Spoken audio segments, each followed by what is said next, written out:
So when we think about diversity in different ways, right? If we think about gender and sexual orientation and religious diversity and body size diversity and the way we think, families and the families that we come from and our economic diversity and even the way we learn, right? So I learn much differently than my colleagues do, and so that is a form of diversity. So it affects everything that we do. There is nothing that we do where diversity does not play a role. But I'm a firm believer that we need to talk about these things to bring awareness to people. And then so now when I am confronted with my prejudice or my bias, because we're going to have them, right? I'm going to see someone who's different from me and I'm going to have biased thoughts. But now I can check myself. I can check those lenses and say, okay, why am I thinking that? How can I reframe that thought? And how can I learn from this person because they're different? We have this saying, right, that in America we live to work, and in Spain we work to live. Like usually what African parents want for their kid is like, I want my kid to be a doctor.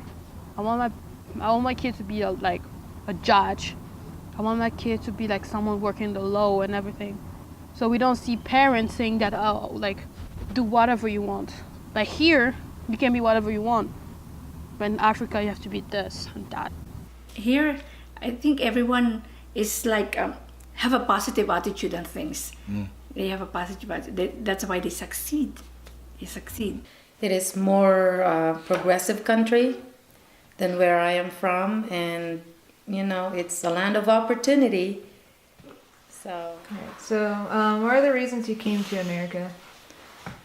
Reasons when I married him, I married Mark, my husband. So first reason was like because it was not safe, and the second reason was for school. What I wanted to do, I couldn't do it back in Africa because we didn't have it. The reason why I came to the U.S. was because I'm originally from Spain, and then in 1982 we had a new government change. The Socialist Party came over, and there was a lot of educational reforms. And when I tried to get an education, going back to school was never in session.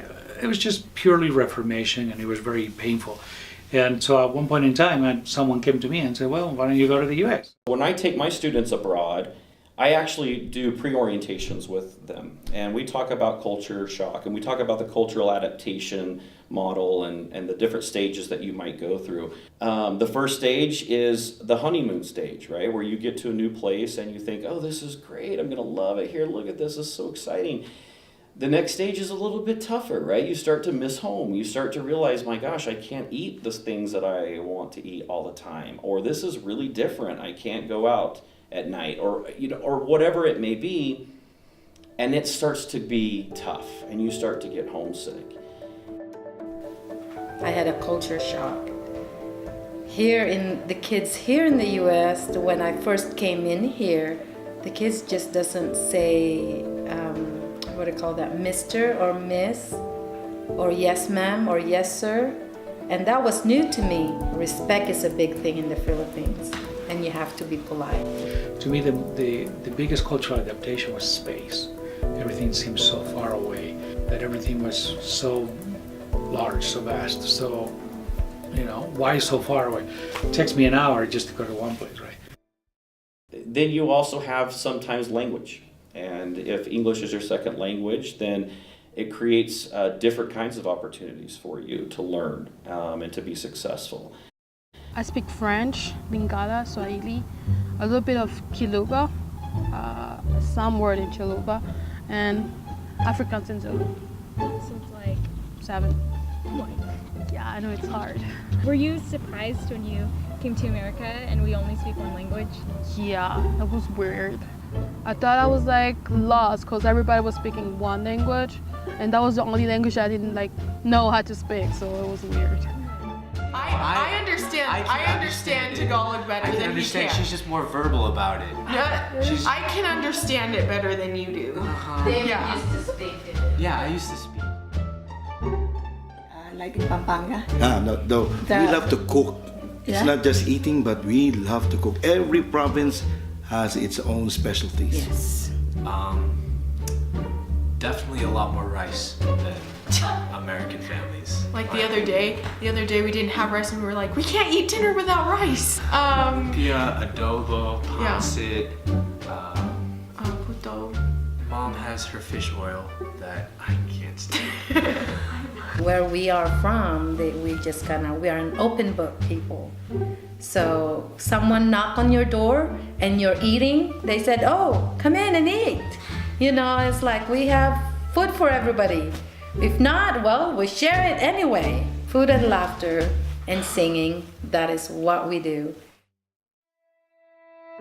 Like when I came here, like there was things that I didn't know from my country. Like what we have is like, okay, I see people from like who look like me. We have the same thing. I don't see anything new, but when I came here, I see new stuff. I see other people. I'm like, okay.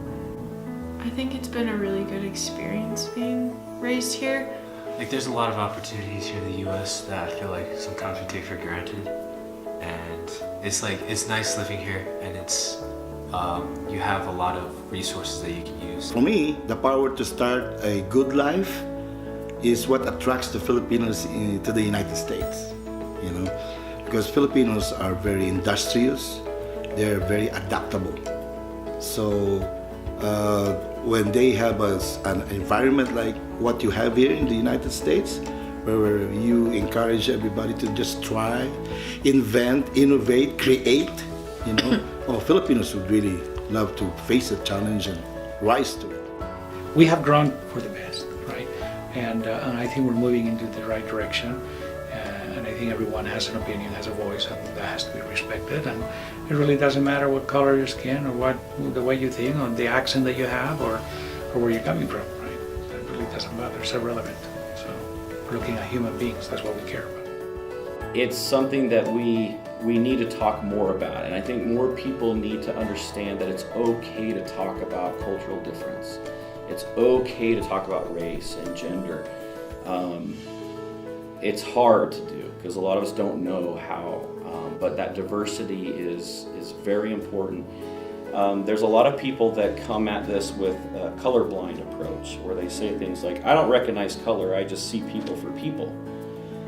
There's a lot of problems with that, right? First of all, yes, you do notice difference, right? I'm never going to walk into a room full of women and say, oh, I didn't notice that there's any gender here. I'm just going to look at you all the same, right? Or whatever. We do notice difference. And the second part of that is, that's okay. It's okay, right? We need to notice difference. And we need to get to a point where we're okay with difference.